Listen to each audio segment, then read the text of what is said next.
All right, what's going on, great people? Coach Terrell here. So, in the world of analytics, today's basketball, especially for high school kids, I think a lot of you guys think that in order to score a lot of points, that you have to take and make a lot of threes.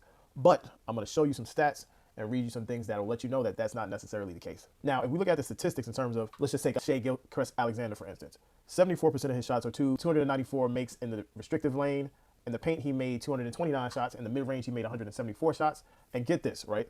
His average distance per shot is 12.9 feet. Right now, if you take somebody like Kyrie Irving, who most people love, 62% of Kyrie's shots are twos.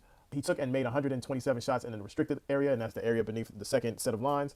In the paint, outside of the restricted area, he made 105 shots. In the mid-range, he made 71 shots, and his average distance per shot is 14.9 feet. Now, when you take a look at Shai and when you take a look at Kyrie Irving, most of their shots are coming from free throw line extended, right?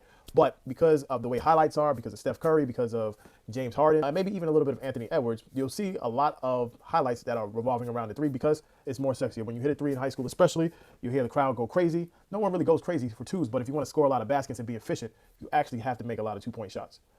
And if you take a look at one of the greatest players of all time, arguably number one and number two, depending on who you ask, LeBron James, 69% of his shots are twos. Now, what do the professionals actually have to say about taking two-point shots? Because we don't take mid-ranges anymore. Like, think about it. Luka, Shai is going to have the best mid-range year ever in the NBA. Something like 60% on like 15 mid-range shots again. Like, this is likely MVP, if not number two MVP race, having an unbelievable season, and he is shooting more mid-range shots than anyone else. But the key is like Giannis, who's picked up his mid-range game.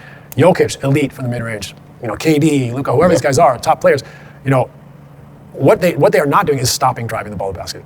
So Shai's still an elite, maybe the leader in drives, right? Same when push comes to shove, Luka, Jokic, trying to get to the rim. Correct. So it's not, I'm going to settle for mid-range shots.